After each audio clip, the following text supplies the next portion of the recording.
Coming up tonight on YCN News, President Barack Obama accepts Veteran Affairs Secretary Eric Shinseki's resignation. Officials with 25 of the 26 New Hampshire-based hospitals have reached an agreement with the state over the legality of Medicaid enhancement tax. And the Latches Theater appoints a new executive director.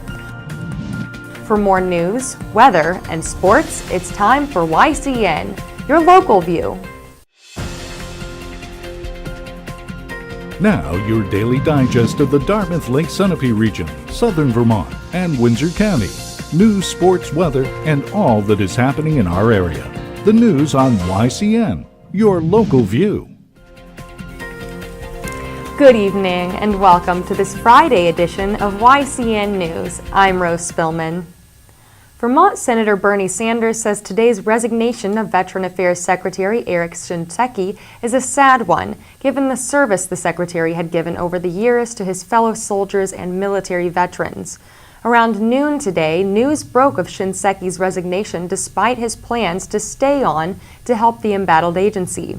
Reports of veterans being allegedly put on claim backlogs where the service members did not get the care owed them were too much to overcome. However, President Barack Obama accepted Shinseki's resignation today. Sanders, who is chairman of the U.S. Senate Committee on Veterans Affairs, remained firm in his support of Shinseki, as did Republican House Speaker John Boehner and Democratic House Minority Leader Nancy Pelosi.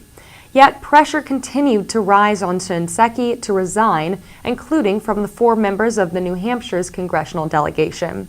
Senators Jean Shaheen and Kelly Ayotte and U.S. Representatives Ann McLean Custer and Carol Shea Porter said new leadership was needed at the VA to resolve all backlogs and treatment concerns. Deputy Secretary of the Department of Veterans Affairs Sloan Gibson will serve as interim director. As the New Hampshire legislative season draws to a close, an issue threatening the state's fiscal health has been resolved. Officials with 25 of the 26 New Hampshire-based hospitals have reached an agreement with the state over the legality of the Medicaid enhancement tax. The state relies on money from the MET tax to fund the state's budget. Still, the hospitals need money from the services offered to continue to offer uncompensated medical care to patients. The only hospital not to participate in the agreement is St. Joseph's Hospital of Nashua, which traditionally has provided little uncompensated care to people seeking medical care. Hassan thanked legislators, including Senate Leader Chuck Morse and Senator Bob Odell, for thoughtful bipartisan leadership to solve a serious problem. Today is the original day of Memorial Day, once known as Decoration Day. The day reflects the same dignity of ceremonies held on Monday, May 26th. New Hampshire Governor Maggie Hassan has ordered all flags to fly at half-staff in honor of fallen servicemen and women. Hassan spoke today at the New Hampshire Veterans Cemetery in Boscawen. Memorial Day ceremonies also were held in Cornish, New Hampshire, and elsewhere across the region.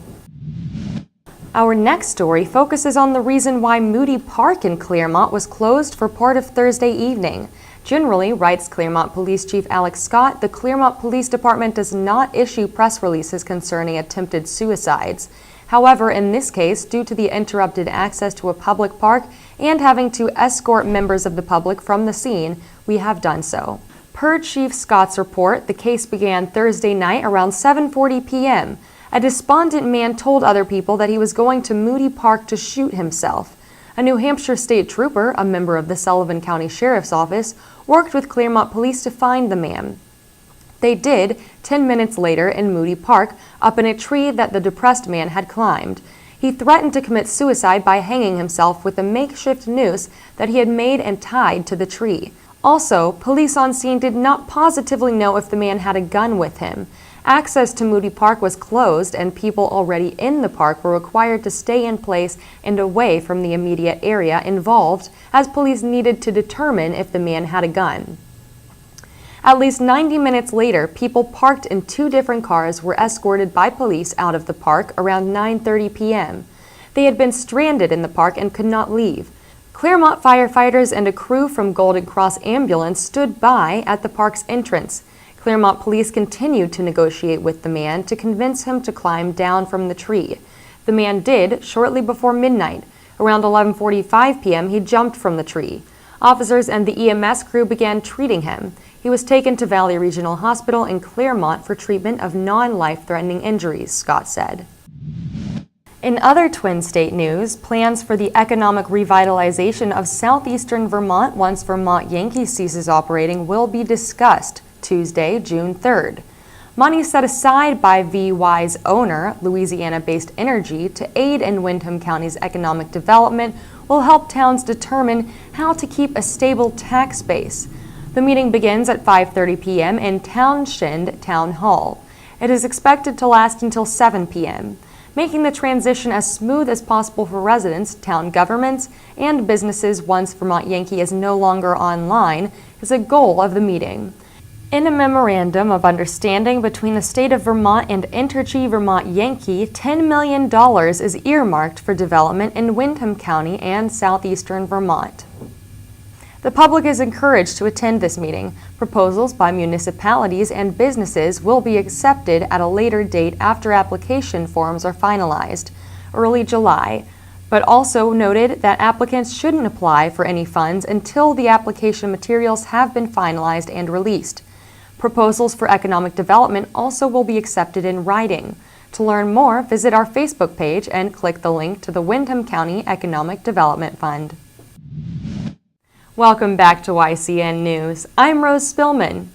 The University of New Hampshire Center for Family Business has named Harris Family Furniture as its Family Business of the Year.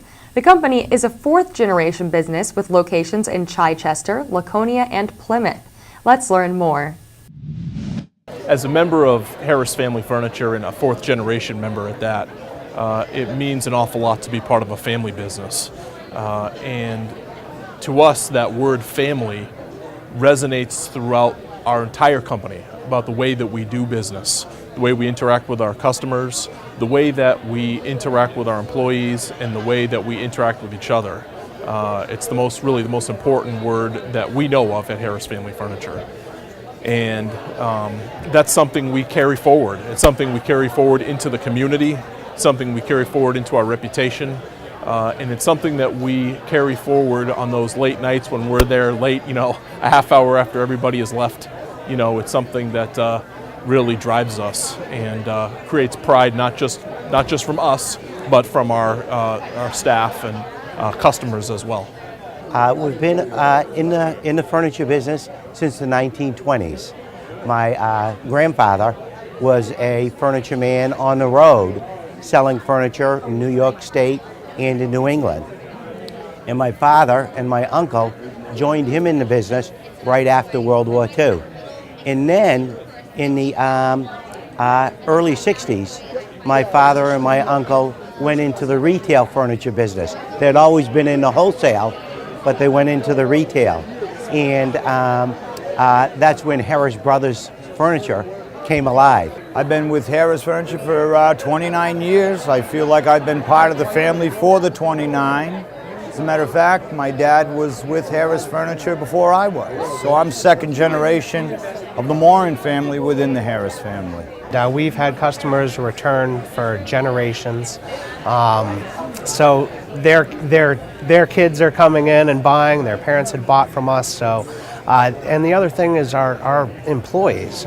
We have tenured employees that have been with us for anywhere from 10, 18, 20 plus years, and we've had 2 generations of employees that have worked with us, and they're really part of the family. It's more of they're actually part of the Harris family. Today, the Brattleboro Reformer announced some exciting news for one of its employees. Arts editor John Potter has been appointed at the Latches Theater as the new executive director of Latches Arts and Latches Corporation. Latches Arts is a nonprofit organization that manages the programs at the theater, and the Latches Corporation manages the theater, hotel, and other locations in the city, the Reformer reported.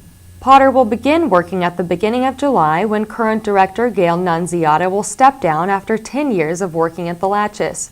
Potter has been following the arts in Brattleboro as an editor for both Ovation and The Reformer. He began working with newspapers in 1988, and this will be his first job outside of journalism since 1998, the Reformer reported. Potter told the Reformer, "I have been drawn to the ideas and the people who work within the arts community, but I have wanted to participate and not just cover it. I've been wanting to break through that distance and go all in. I am beyond excited. This is the dream job I was aiming for." Summer is the time for the outdoor fun that New Hampshire and Vermont offer. On the downside, warm weather is also time for mosquitoes. Mosquitoes are commonly known for leaving pesky, itchy bites on the skin, but what's more concerning about these bugs are the diseases they carry. YCN spoke with Beth Daly, Chief of Infectious Disease Surveillance at the New Hampshire Department of Health and Human Services, to learn more. In New Hampshire, the risk of catching a mosquito-borne illness peaks in August and September, but the earliest they have detected the diseases is in July. The two diseases to look out for are EEE, or Eastern Equine Encephalitis, and the West Nile virus. Both are transmitted through the bite of an infected mosquito. Daly also said that the weather can influence these conditions, as periods of rain lead to more EEE and periods of drought lead to West Nile. EEE is less common than West Nile, however, it was more common last year. Daly suggested taking precautions early on in the summer to get in the habit and later prevent bites during the later periods when the diseases are present. The website, dhhs.state.nh.us, lists prevention guidelines when dealing with mosquitoes. First, they advise to eliminate standing water. Second is to be aware of where mosquitoes live and breed, as well as preventing them from entering your home. Standing water is the ideal place for mosquitoes to lay eggs, and they often enter homes through unscreened windows, doors, or broken screens, the site warns. Lastly, the site notes to protect yourself from mosquito bites. Mosquitoes are most active during the evening, night, and dawn hours. Using an effective insect repellent that contains DEET is suggested. Welcome back to YCN News. I'm Rose Spillman. Now Matt McDonald will have a look at our weather for the next few days and then move on to high school sports. Thanks, Rose. Tonight we have a 30% chance of rain and thunderstorms before 11 p.m. Lows will be in the 40s. Tomorrow we have a 40% chance of showers before 3 p.m. with partly sunny skies and a high of 69 degrees. Saturday night winds will be around 5 miles per hour with cloudy skies and lows in the mid-40s.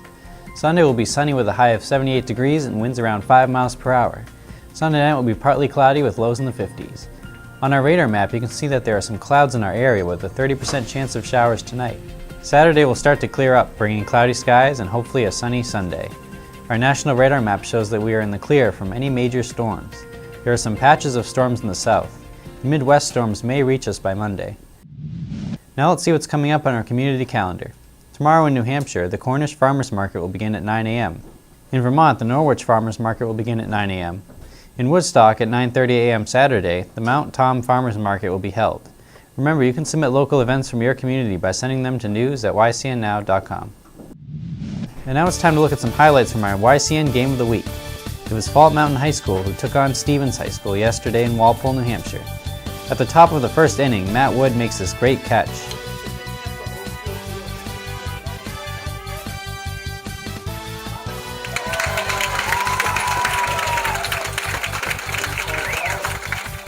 Fall Mountain School moves ahead by making these great runs.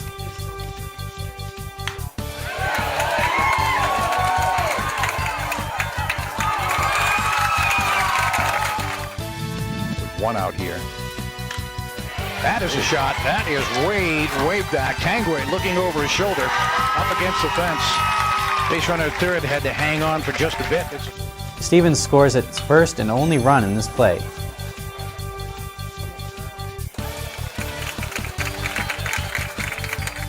By the end of the game, Fall Mountain had more runs than Stevens. The final score was 5-1. In other baseball news, Lebanon defeated Milford 10-5. Also, Sunapee High School shut out Derryfield in a 14-0 win. Turning now to girls lacrosse, there were two local games from yesterday. Hanover conquered Dover in a landslide with a 14-1 win. Kearsarge fought in a close game with Kingswood yesterday. The final score was 12-11 Kearsarge.